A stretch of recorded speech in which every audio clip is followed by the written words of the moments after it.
Still going on with the corruption data this morning, it seems like smaller fish is easier to catch and fry, and the anti-corruption court sitting in Nairobi has sentenced a middle-aged lady to 2 years in prison after she was found guilty of receiving a 2,500 shillings bribe. Our crime and investigations reporter Brian Obuya reports on the sentencing of Justinah Malela that has reignited public debate on how our judicial system only works for the small fish. Take a look. I find that the Republic proved its cases against the accused person beyond reasonable doubt.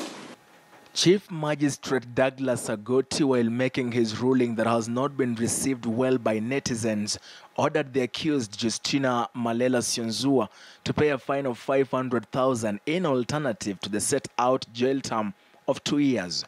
Sionzua, who is a former employee of the Ministry of Interior and Coordination of National Government, was charged with several counts of bribery, but the prosecution was only able to prove 4 charges leveled against her. A spirited prosecution told the court how the accused had received a 2,500 shillings bribe from a complainant identified by the prosecution as Nahum Siombua Musyoka.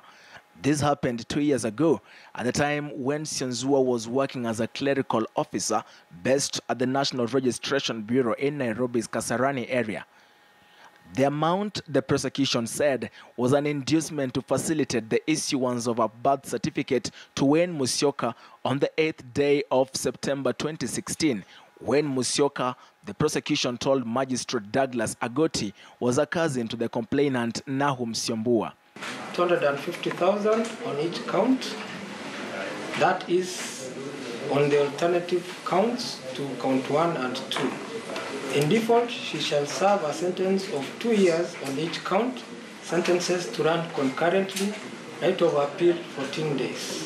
While sentencing her, the trial court observed that the prosecution had proved the criminal charge against the accused beyond reasonable doubt on account of requesting for bribe contrary to Section 6 of the Criminal Procedure Code. But it is a ruling that has had the online space undivided. Most online users interpreting Chief Magistrate Douglas Agoti's ruling as one that confirms how hell-bent the judicial system has been to the so-called small fish. This even as the looters of billions of taxpayers' money and grabbers of large swaths of public land continue to breathe fresh air, roaming and making merry in city resorts, basking on the Kenyan coast and driving in tinted vehicles. Most reactions revolving around the latest scam in which the National Youth Service has lost 9 billion Kenyan shillings to fictitious companies, and the National Cereals and Produce Board scandal, where 8 fake farmers are alleged to have been paid 2 billion shillings at the expense of some 4,000 farmers.